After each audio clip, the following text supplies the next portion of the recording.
कैसे इस रोग के पिंजरे से निकल कर देखूं, हाथ से निकले हुए वक्त को थामूं कैसे। मुझे परवाज की खातिर ये जहां तंग लगा, चांद को दाग तो रातों को मेरी जंग लगा। इसे कहते हैं ना खेलेंगे और ना खेलने देंगे। देखो ना, मैंने किस तरह तुम्हें अम्मार से दूर कर दिया। तुम्हारी इन ओछी हरकतों से मैं अम्मार से दूर नहीं हूँ। जानती हो ना कितना प्यार करता है वो मुझसे। भैया की मौत के जिम्मेदार नीलम है। उसके कराए हुए ताबीजों की वजह से भैया हमें छोड़ के चले गए। नीला! अरे नीला! क्या? नीला! नीला! अमर, गाड़ी निकालो जल्दी से। भाभी सैंडविच तैयार है।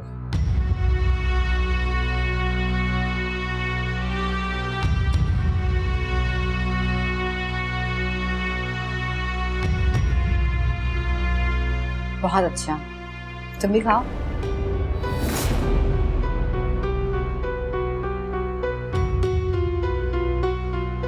अरे भल्लू, आओ।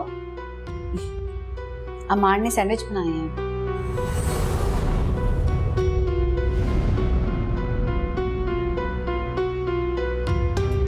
मेरे लिए।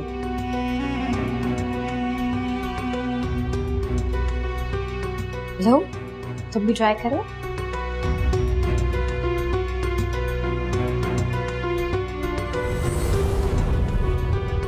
इससे क्या हुआ?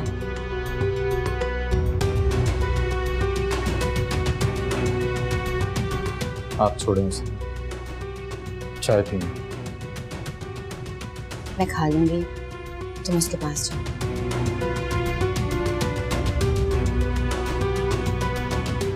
तुम मेरी फिक्र मत करो, जाओ उसके पास।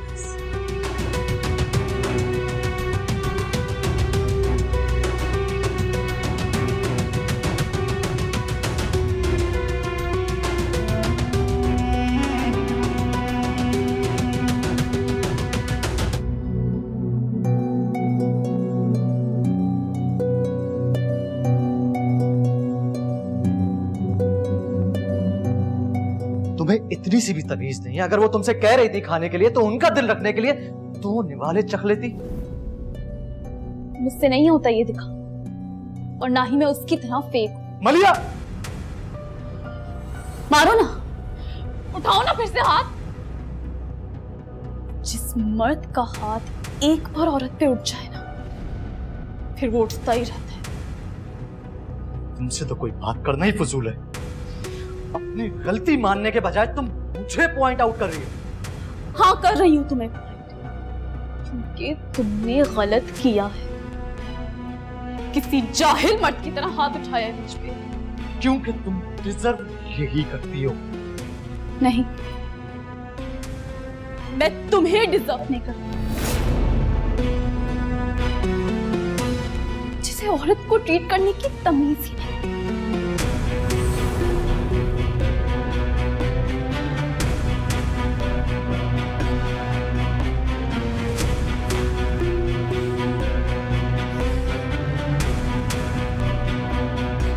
बेवकूफ मलिया, वो नहीं जानती कि वो इस तरह अम्मार को खुद से दूर और मेरे करीब कर देगी।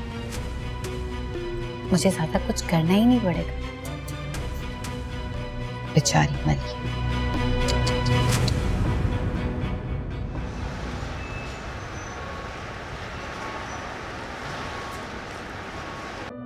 वो बच्ची दिल की बहुत साफ है, जो दिल में आता है कह देती है। मैं डरती हूँ कि अगर अम्मार से वो नीलो के बारे में बात करेगी तो कहीं वो अपनी जगह न खो दे। इस मसले का एक ही हल है। एक जान उसने लेने की कोशिश की थी और एक एक जान मैं लेने की सोची। फर्क सिर्फ इतना है कि उसने अपनी खुशी की खातिर जान लेने की कोशिश की थी और मैं किसी की जिंदगी और उसका घर बसाने की खातिर सोची। क्या बात कर रहे हैं? किसकी जान लेने की आप बात कर रहे हैं? नीलम का बच्चा। अगर वो इस दुनिया में आए ना तो बहुत कुछ खत्म हो जाएगा। ये क्या कह रहे हैं आप? वो बच्चा उनके बेटे की आखिरी निशानी है।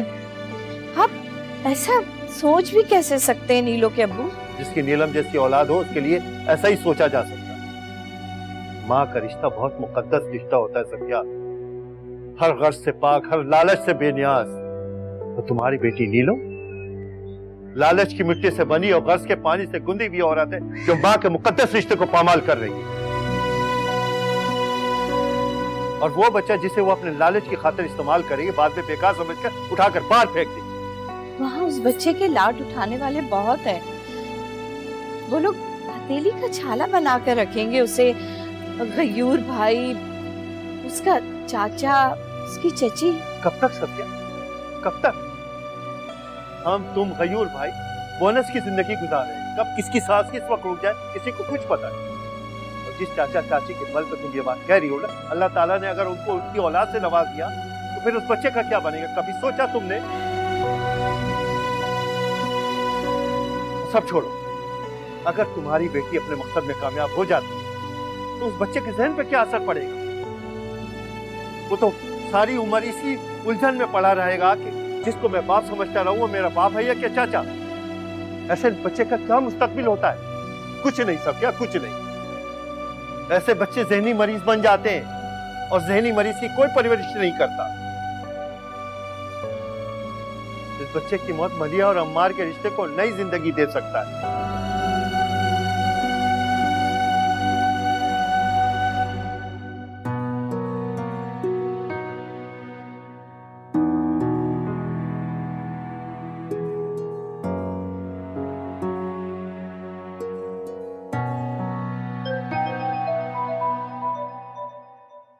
Excuse me. हाँ बोलो। नहीं नहीं परेशान ना हो, वो काम हो जाएगा।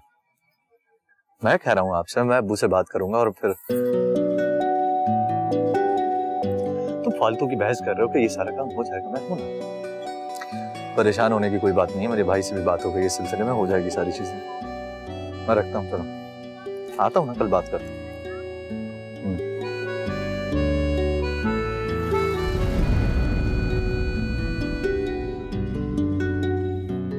मलिया, मलिया,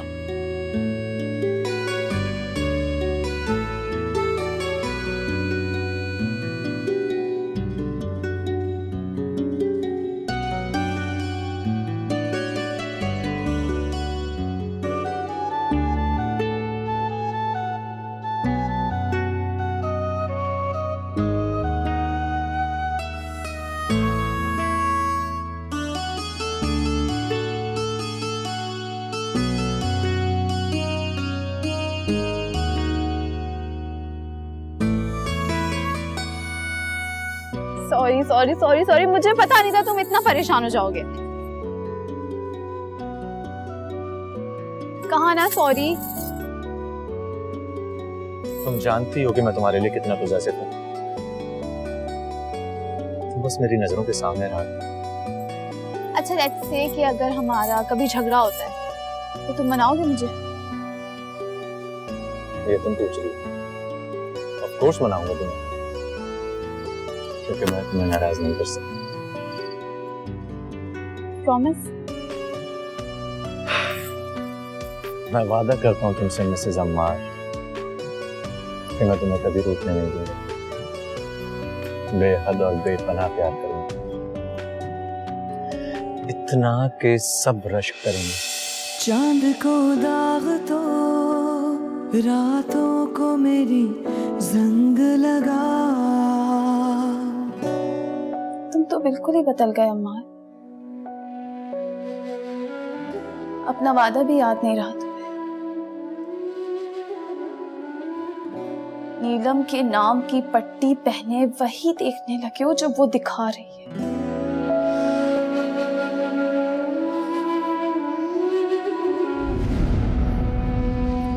नीलम,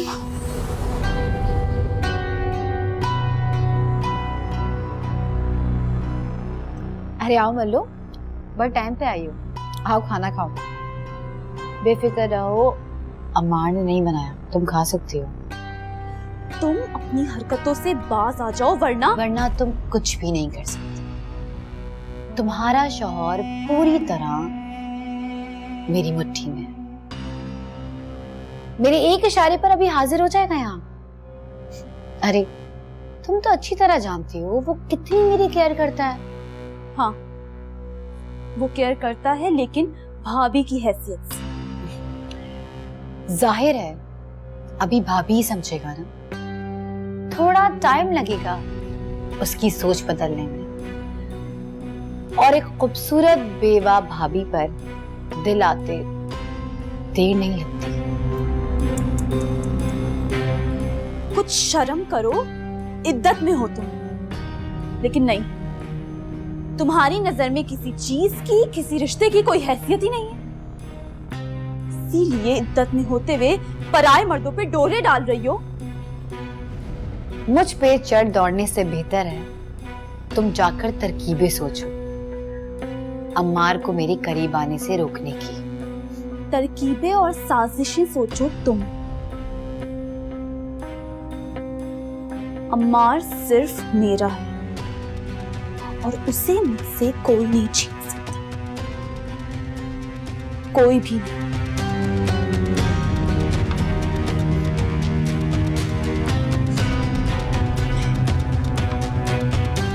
नादान, इतना भी नहीं समझती कि जिस चीज पर नीलम का दिल आ जाए उसे उससे कोई दूर नहीं कर सकता, कोई भी नहीं।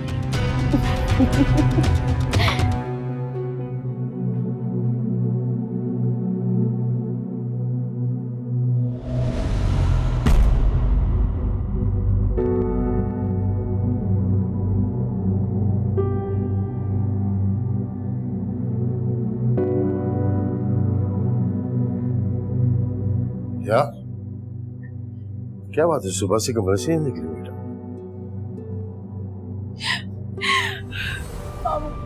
अरे क्या हुआ, अम्मार से झगड़ा हुआ क्या? बताओ ना क्या हुआ?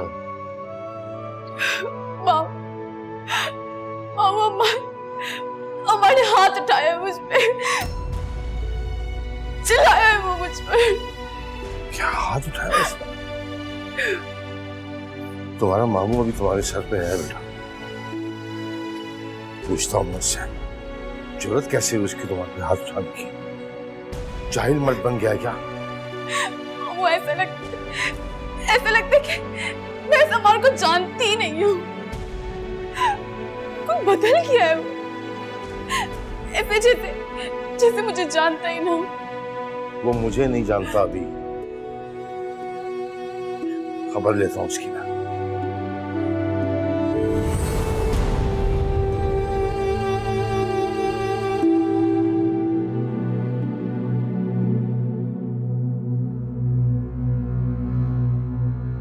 अम्मा, तुम्हारा दिमाग खराब हो गया क्या? सोच लिया कि जो मर्जी आए वो करते रहो, कोई पूछने वाला नहीं तुम्हें है? क्या बात है, आप इतना गुस्से में क्यों हैं? क्या सोच के मलिया पे हाथ उठाया तुमने? हाँ, उसकी माँ नहीं है, इसका फायदा उठाना चाहते हो तुम? वो रो धो की जाएगी कहीं नहीं, समझ गए? लावारिस ना समझना उसे। आप मेरी बात तो सुने। मैं नहीं सुनूंगा कोई बात। अबू जी एक दफा उसकी बात तो सुन ले। बहू, तुम्हें बीच में बोलने की जरूरत नहीं है, जाओ अपने कमरे में। आज के बाद अगर इस तरह की कोई हरकत की ना तुमने, तो मुझसे बुरा कोई नहीं होगा। तो फिर बेहतर होगा कि आप भी अपनी भांजी को समझा दें कि वो भाभी का पीछा छोड़ दे। अपने कॉलेज की दुश्मनियां वो यहाँ घर में निकाल रही है। अरे तरह तरह के घटिया इल्जाम वो भाभी पे लगा रही है, मुझे तो बताते हुए शर्म आ रही है कि मेरे बजाय अब्बू आप मलिया को समझाएं कि वो अपनी लिमिट में रहे तो अच्छा होगा।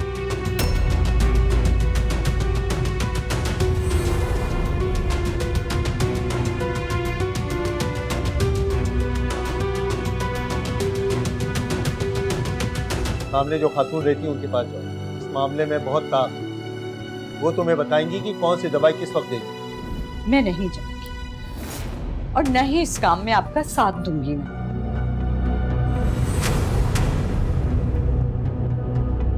ठीक, फिर कोई ठिकाना ढूंढ लो अपने। दूसरी सूरत में 3 लफ्ज कह के इस घर से बाहर निकाल दूंगा मैं। चांद को दाग तो रातों को मेरी जंग लगा, चांद को दाग तो रातों को मेरी जंग लगा।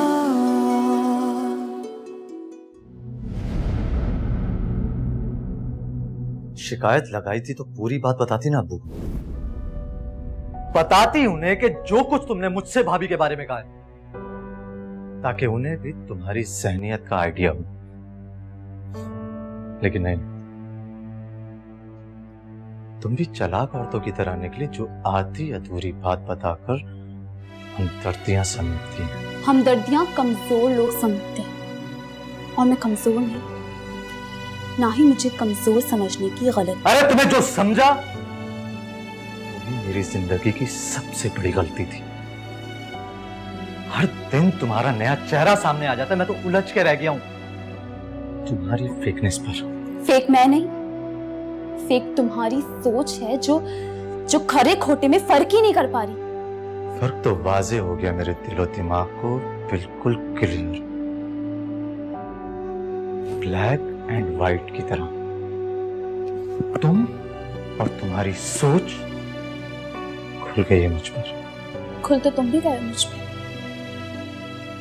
और अच्छे से समझ में आ गया है कि तुमसे कुछ भी कहना बिल्कुल बेकार है। इसलिए मैंने अपना मामला अल्लाह पे छोड़ दिया है और इंतजार करूंगी उस वक्त का जब उस औरत की असलियत तुम पर खुलेगी। तो करो कभी ना खत्म होने वाला इंतजार, क्योंकि मुझे भाभी पर यकीन है कि वो तुम्हारी तरह ड्यूल फेस नहीं है।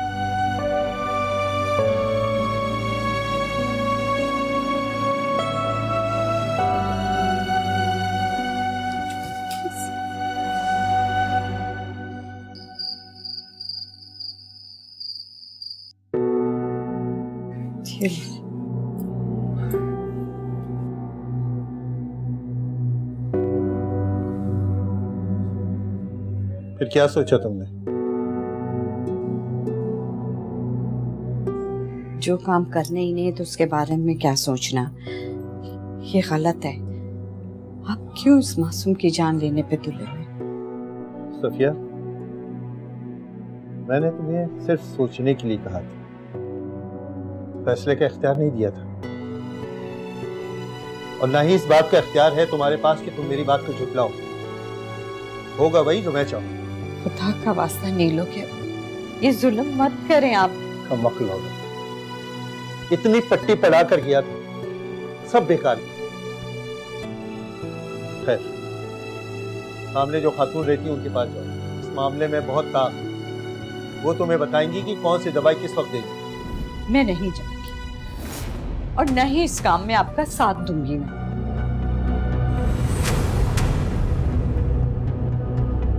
ठीक, फिर कोई ठिकाना ढूंढ लो अपने। दूसरी सूरत में 3 लफ्ज कह के इस घर से बाहर निकाल दूंगा मैं।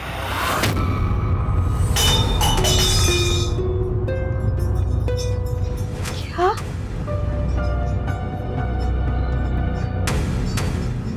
आप इस उम्र में मेरे माथे पे तलाक का दाग लगाएंगे? और क्यों मुझे दरबदर करने पे तुले में आप? लगी ना? जब अपने पे आई तो लगी ने दिल पे। उस बच्ची का सोचो जिसे हमारी बेटी रोजाना दर बदर करने पे तुली हुई, रोजाना नित नई तरीके से उसको अजियत देती है। कभी सोचा तुमने? जरा भी एहसास है इस बात का? नहीं है। अगर होता ना तो मेरी बात मान भी लेती और सुन भी लेती। हाँ, मुझे उस बच्चे का दुख रुला रहा, जिसे बिना कसूर के उस मासूम के साथ आप ये कर रहे हैं। आप और मैं अपने रब को क्या जवाब देंगे? अमाल का दारोमदार नियत पर होता है, ये तो सुना होगा ना तुमने। हमारा अमल गलत जरूर है लेकिन नियत साफ है। लेकिन फिर भी फैसला तुम पर है, यहाँ इज्जत से रहना या दर बदर होना। अगर तुम उस खातून के पास जाओगी या फिर इस घर से बाहर जाओगी।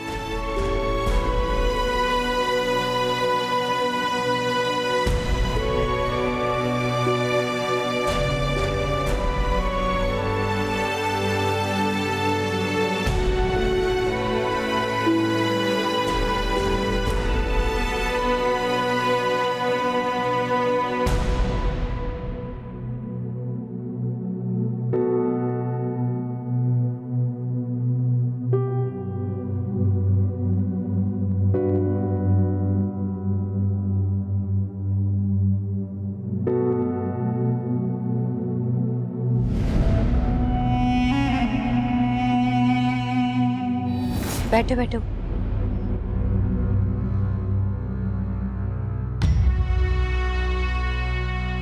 मलिया को अब्बू जी से यूं शिकायत नहीं लगानी चाहिए थी। वो गुस्सा थी, तुम नाराज थे, आपस में बात करके सॉर्ट आउट करते। ऐसा ही होता है मियाँ बीवी में। मामलात वहां सॉर्ट आउट होते हैं जहां गलतियां मानकर उसे सुधारा जाए। लेकिन मलिया,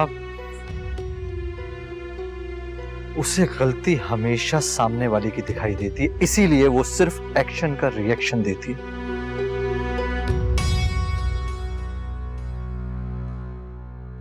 मैं मानता हूं मुझे उस पर हाथ नहीं उठाना चाहिए था, लेकिन ऐसा करने पर उसी ने मुझे मजबूर किया था।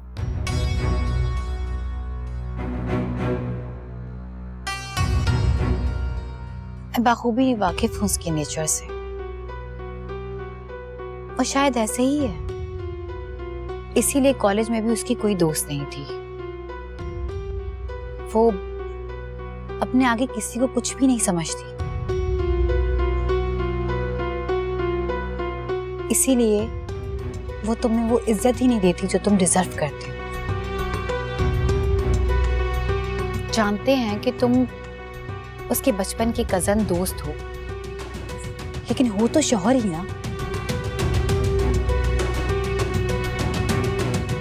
जितनी मोहब्बत तुम उससे करते हो, अगर उसकी आधी मोहब्बत और इज्जत वो तुम्हें दे तो कभी झगड़ा हो ही नहीं। ओह, तो अब तुम इसे लेक्चर दोगी, इसे बताओगी शौहर को इज्जत कैसे देते हैं। मलिया, तुमसे बात नहीं कर रही हूं मैं। तुमने तो अपने शौहर को कभी इज्जत नहीं दी। बेचारे भैया को अपने इंसल्टिंग रवैये की वजह से कॉम्प्लेक्स में डाल दिया था तुमने। स्टॉप इट मलिया। भाई इनके साथ बहुत खुश थे। नहीं थे वो खुश, लेकिन तुम यकीन कैसे करोगे मुझ पर? इस औरत ने तुम्हारी आंखों पे अपने छल की पट्टी जो बांधी। Enough is enough. अगर इससे आगे एक लफ्ज और कहा बहुत बुरा होगा। बुरा तो होगा, लेकिन मेरे साथ नहीं। तुम अम्मार बहुत बुरी तरह पछताओगे, बहुत बुरी तरह।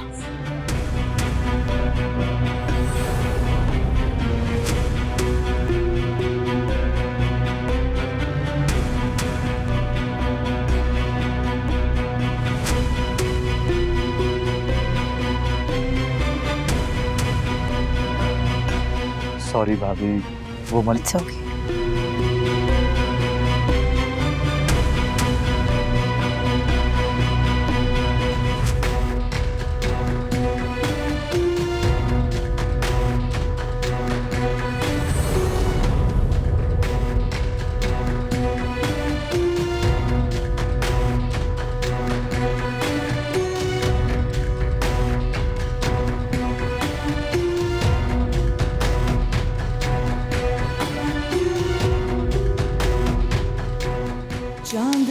दाग तो रातों को मेरी जंग लगा, चांद को दाग तो रातों को मेरी जंग लगा।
मामू, आप भी नाराज हैं मुझसे? मैंने ऐसा क्या किया है जो आप भी बात नहीं कर रहे मुझसे? ये सवाल तुम्हें खुद से पूछना चाहिए कि तुम्हें क्या हुआ है, तुम इस तरह की उल्टी सीधी हरकतें कर रही हो। नीलम को सीढ़ियों से धक्का देने की कोशिश की तुमने, हमने कहा चलो भूल जाओ ये बात, तुम्हें मौका देंगे, लेकिन उस मौके से सबक हासिल किया तुमने, बजाय इसके उल्टी सीधी बातें शुरू कर दी। क्या है ये सब? यही तो मुझे समझ नहीं आ रहा मामू कि ये सब क्या है।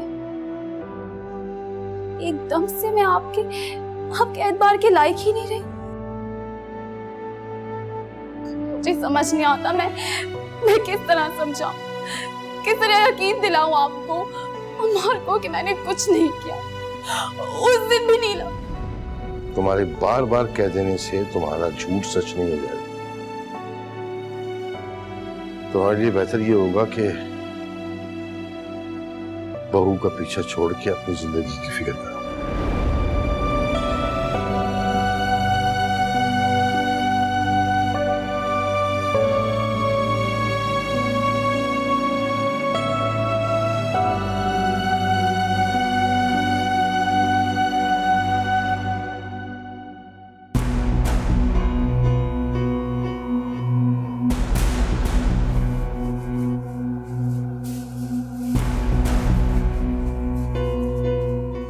एक मर्तबा और सोच ली नीलो के, ये ना हो कि बाद में पछताना पड़े। वो औरत कह रही थी कि ये दवाई एक बार पिलाने से ही बच्चे। बस ठीक है, कल सुबह काम पे जाते हुए तुम्हें छोड़ दूंगा, पूरा दिन है तुम्हारे पास, मौका मिलते ही दवाई पिला देना। और हाँ, मैं ये ना सुनूं कि मुझे मौका नहीं मिला, मैं दवाई पिला ना सकी, ये बिल्कुल मैं नहीं सुनना चाहूंगा। आपको पता है कि मैं झूठ नहीं बोलती। औलाद बहुत बुरी कमजोरी होती है औलाद, अपनी ममता से मजबूर होकर कोई भी झूठ बोल सकती है, लेकिन यहां तो मामला ही औलाद की औलाद का है। तुम ऐन वक्त पे अपना इरादा बदल सकती, और अगर ऐसा हुआ ना सफी, तो तुम्हारे लिए बहुत बुरा होगा। जानती हूँ, मेरा इरादा बदलने से आपका फैसला बदलने वाला नहीं है, और इस उम्र में ये रुसवाई उठाने की मुझ में हिम्मत नहीं है। ले लो।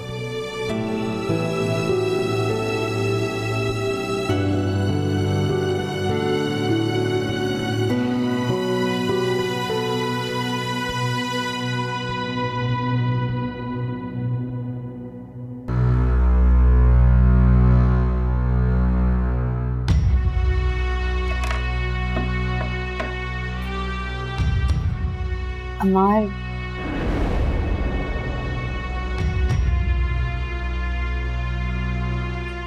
अमार मेरे कमरे का बल्ब खराब हो गया है, क्या वो चेंज कर दोगे? जी आप चले, मैं आ रहा हूं।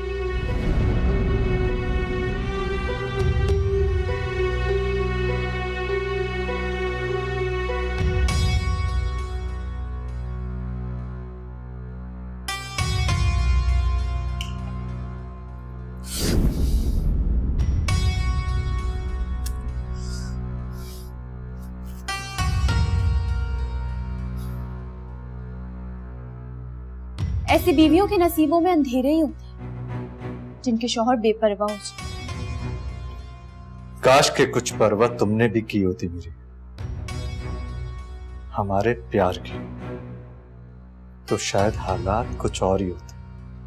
हाँ, अब सारा कसूर मेरे ही खातों में डालोगे तुम।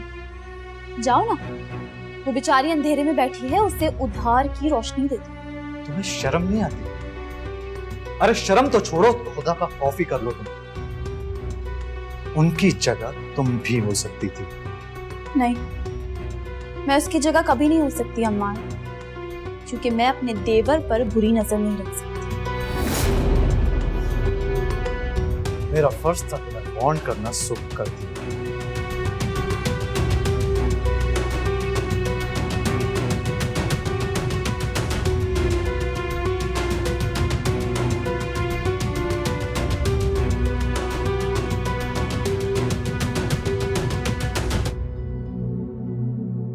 या अल्लाह,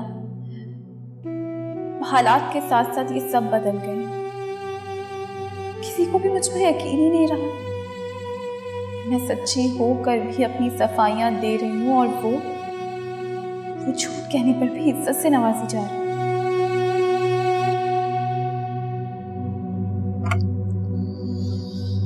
लीजिए भाभी, हो गया। तुम्हारे भाई की याद आ रही थी। देखो कैसे देख रहे हैं मुझे। ऐसा लग रहा है कि अभी आवाज देंगे, नीलू नीलू। मुझे लगता है जैसे। भाभी प्लीज खुद को संभालिए, प्लीज।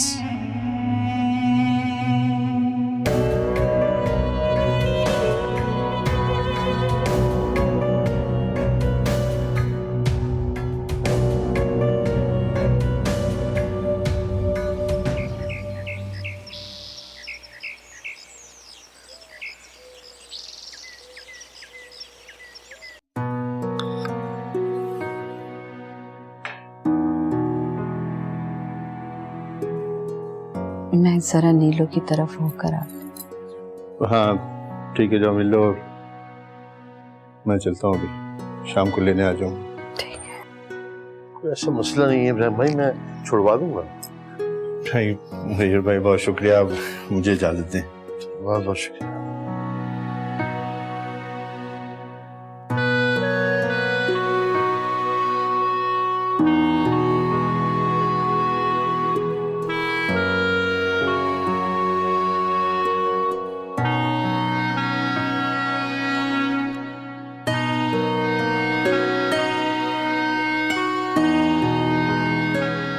नीलू,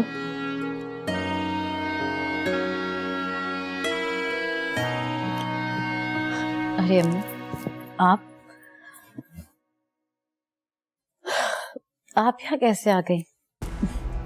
मुझे तो लगा था कि उस दिन के बाद आपने मुझसे सारे नाते ताल्लुक तोड़ लिए होंगे, लेकिन आप तो फिर से आ गए। ताल्लुक तो तोड़ लिया था अपनी तरफ से, पर मजबूर हो गई फिर से यहाँ आने पर, अपने रिश्तों को टूटने से बचाने के वास्ते।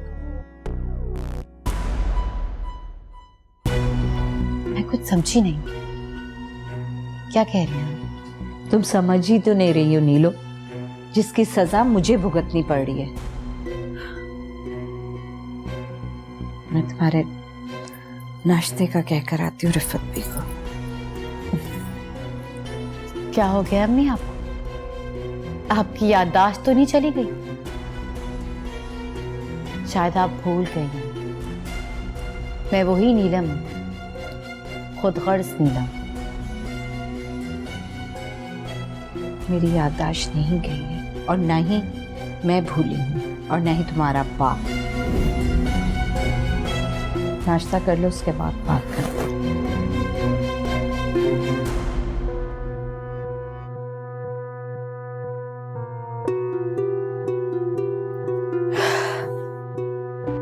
क्या हो गया अम्मी को?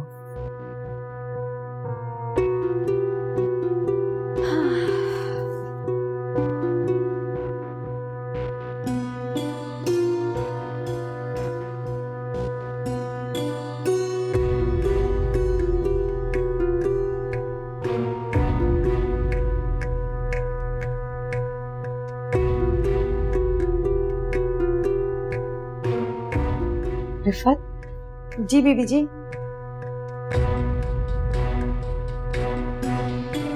नीलू का नाश्ता तैयार हो गया? जी जी, ये जूस, ऑरेंज जूस तैयार है उनका। जूस? क्यों, वो नाश्ता नहीं करती? नहीं, नाश्ता आधे घंटे के बाद करती हूँ, पहले वो ऑरेंज जूस पीती हैं। अच्छा।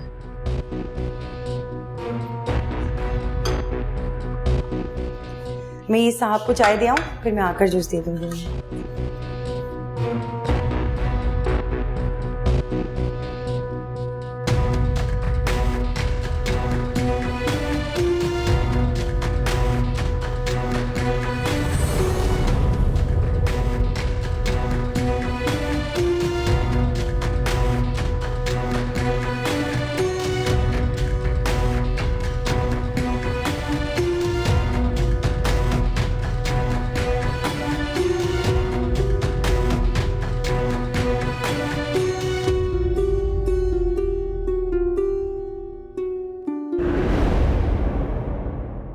आंटी आप यहाँ क्या कर रही हैं? वो नीलू के लिए जूस लेकर जा रही थी। अरे ये रिफत भी कर देंगी। आप आए ना मेरे साथ, जो आपसे बहुत जरूरी बात कर। मैं बस ये देकर आ जाऊं। नहीं नहीं आंटी, ये रिफत भी दे देंगे। आए आप। अच्छा, आ जाए।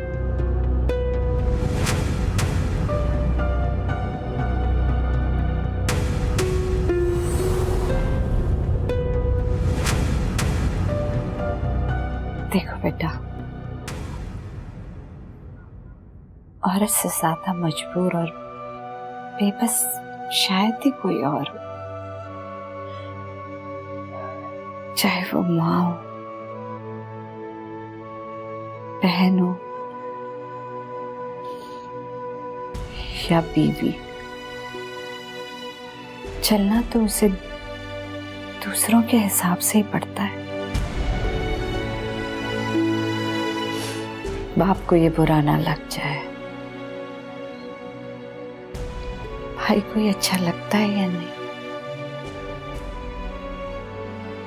शौहर के रंग में ढलने के बाद भी उसकी बातें सुननी पड़ती हैं। लेकिन हर हाल में समझौता उसको करना पड़ता है, चाहे समझौते के लिए अपने इज्जत नफ्स को गिरवी क्यों ना रखना पड़े।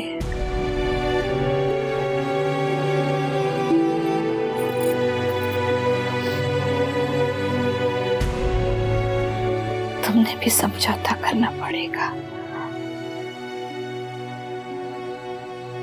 अपने घर के लिए। इससे नहीं होगा आंटी, इसी समझौते के बोझ तले मैं दब जाऊंगी। और समझौता करूंगी तो किसके लिए? जिस शख्स से मैंने अपनी जिंदगी में सबसे ज्यादा मोहब्बत की, उससे मेरी बात पे यकीन ही नहीं, तो इस समझौते का क्या फायदा? देखो बेटा, पास रिश्तों में अक्सर खसारे में रहकर फायदा मिलता है। तो मेरा यकीन करो, वो तुम पे यकीन करेगा बस उसको थोड़ा सा वक्त दे दो और अपने दिल को नरम कर लो, सब ठीक हो जाएगा।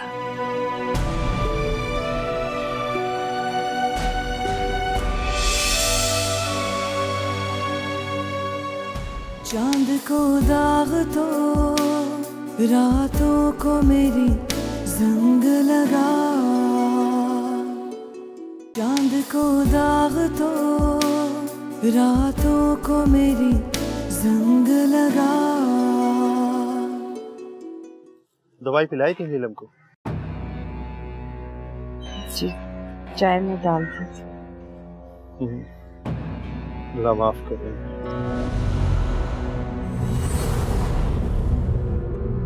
जनाब, मुझे ये टेस्ट करवाना है कि ये किस चीज की दवा है। हो जाएगा टेस्ट। अच्छा, रिपोर्ट कब तक मिल जाएगी? रिपोर्ट मिल जाएगी 2 से 3 घंटे। इस शीशी में जहर था, वो जहर जो भाभी के बच्चे की जान ले सकता था, और ये जहर इसने खरीदा है। चांद को दाग तो रातों को मेरी जंग लगा,